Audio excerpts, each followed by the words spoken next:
Ugh. I just can't figure it out. I cannot figure it out. Why am I still losing? How do you win at sports betting? I've tried everything at this point. I don't get it. I've done it all. I don't know what else to do. It seems like all my friends win at betting on sports except me. Like, what am I doing wrong? Gosh, man. Will somebody just give me a sign? Will somebody just give me a sign and tell me what is the secret to sports betting? How do you win? Just give me a sign, please. Support local conservative thought. This is your KFCQ News Flash. I'm Jim Dallas. Most COVID-19 restrictions loosened in Las Vegas in May. That's down from 8% in April. But was that an answered prayer?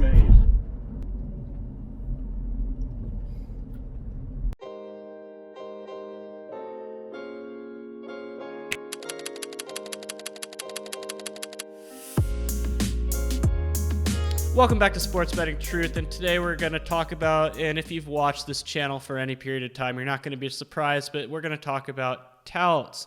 Touts do exist in the life cycle of an average sports bettor. Everybody comes across a tout at some point and ponders if it's a good idea. Now, here's the deal with touts. They usually prey on people at the bottom of the funnel. So as I've progressed in this series of the life cycle of the average sports bettor, when I say bottom of the funnel, I mean you have to progress through a certain series of steps before you actually start to consider a tout. Because like I said in the first video about betting with your gut, everybody thinks they're an expert at sports. Everyone thinks they're a genius. Everyone thinks they're the smartest person in the room when it comes to sports betting. So why would they want to pay a tout right from day one, right? There's no need. They don't feel the need to do that yet because they still feel like they're the expert and they can make money betting with their gut. And then after they lose betting with their gut and start to do research, they progress. And as they progress through the funnel or waterfall, so to speak, of sports betting, eventually they come to what I call the fork in the road, and the tout is staring them right there in the face. In the face. Who is spamming me right now? Jeez. Hello? Yes, hi. This is Amanda with the Student Loan Relief Program, and you can reach me at 844. Student Loan Relief Program? I already got those paid off. I don't know why you're spamming me, but that's how touts operate right there. They spam you. But we'll get to that in a second. Touts operate at the end of the funnel. After the sports bettor has not had any luck or success in his previous attempts, and that's where the tout comes in. They prey on the desperate, so to speak. The people who want to keep sports betting just haven't been able to figure it out. And it makes total sense, right? The person who's losing, betting on sports, who has tried all these approaches, betting with their gut, research, making excuses, systems, trends, all that hasn't worked. So they're like, but how do I win, And then all of a sudden they see these touts out there that are marketing themselves as these sports betting geniuses that you have to pay because you're going to win so much money if you pay them for their picks. And it makes sense. I completely understand the appeal of a tout.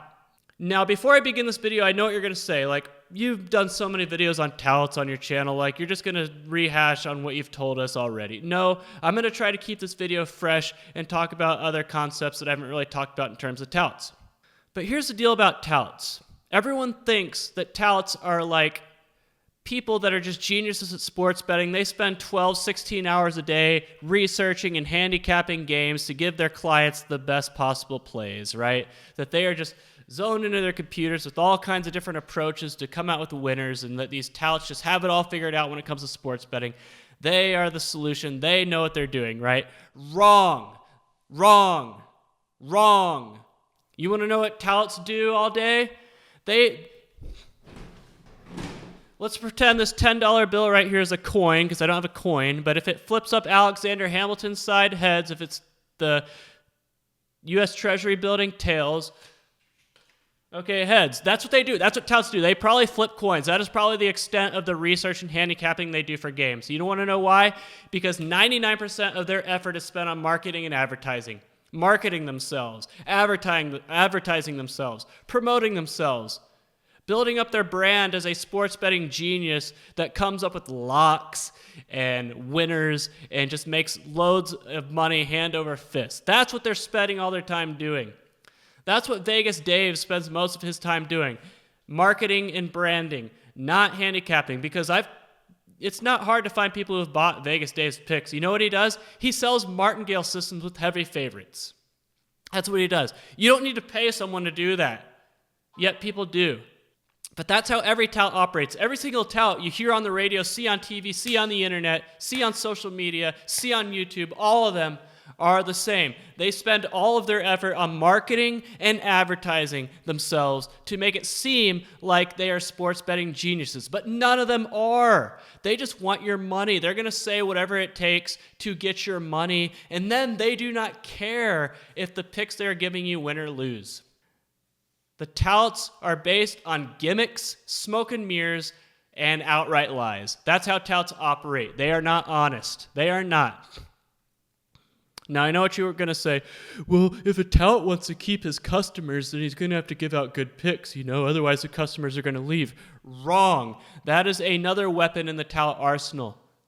They are slime balls in the fact that they find different ways to keep you on the hook.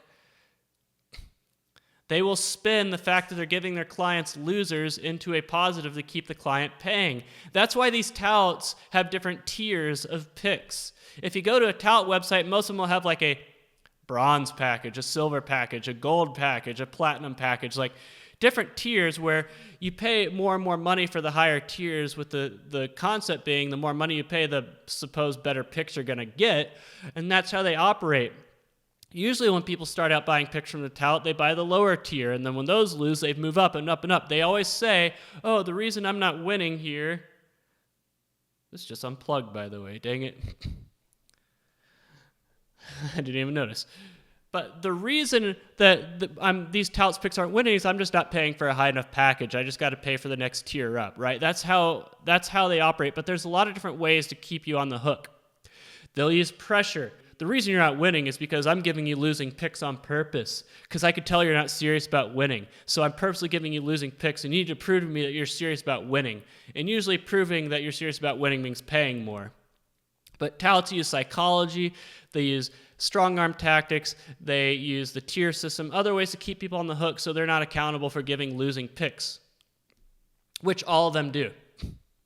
And then touts build up their credibility by doing things like buying airtime on the radio, on TV, calling into talk shows and everything like that. Just different ways to build up their credibility and brand, right? Most of the touts you hear on local radio, for example, they paid for that airtime. It's a paid advertisement masquerading as a radio show. I know because I've worked in sports radio, guys. I know. So here's the question I always pose when it comes to touts, guys. Here's the question I always pose. If touts were worth a crap,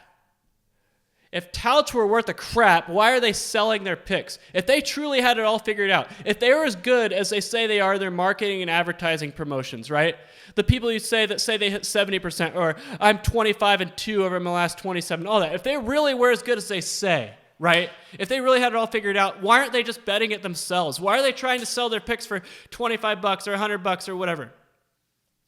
Right? If I truly had it all figured out, if I felt like I had a sports betting system that could win me money like these touts say they have it all figured out, I would probably be sitting on an island somewhere with my butt in the sand with a drink in my hand and all that, just making money hand over fist and watching my balance in my sports books grow. I wouldn't be trying to sell my picks. And I know people are going to say, well, I sell my picks because I got limited. Bull crap. There are plenty of books here in Las Vegas that will not limit you. If you truly have it figured out, you would find them. It's like there's this idiot on a sports betting community who is private messaging people saying, I have information on a game tonight that is inside information that will prove that one side is a lock. If you pay me $100, then I will tell you what this inside information is. Bull crap. If you really had inside information, you would not be selling it for $100 a pop and trying to scam people out of $100. You would take this inside information and bet it yourself and enrich yourself. What are you doing trying to sell this information for $100? Why aren't you just betting it yourself if you truly had inside information? And that's the question that touts can never answer. They cannot answer the question. Why, if you have it all figured out, if you're really as great as you say, why aren't you just betting it yourself? Why are you having to sell this off, right? Why aren't you keeping a low profile? Because that's one thing. If you have a truly successful approach to sports betting, you probably want to keep a low profile. You don't want to announce it to the world. They can never answer that. And some people are like, well, why can't you do both? I do bet it and I sell it. Well, why? Why go through all that trouble? Why risk exposing yourself? So what I want to say is, well, people are probably going to be like, what about touts that do it the right way, right? What about the ones that don't lie and don't swindle, just honest to God, try to put together their best foot forward in an honest service? It doesn't matter, because it is impossible to pay a tout and come out ahead long term. Even if the tout is good, the fees that you pay the tout are going to eat away at any profit margin you generate over the long run, and you're going to come out in the negative regardless. And touts know this. They know that a person cannot profit long term while paying them, even if the tout is good and honest. The tout fees will erase any profit margin, guys. Touts know that, and that's why I think every tout is immoral. Even if they say they're honest, even if they say they're good, that's why I think every tout is an immoral scumbag, because at the very least they know that. There is no tout good enough out there. Even if they're good, there's no one that good. There's no one that good who's going to give enough percentage of winners to overcome a tout's fees. So, to conclude this video, moral of the story, paying a tout is the worst betting strategy out there.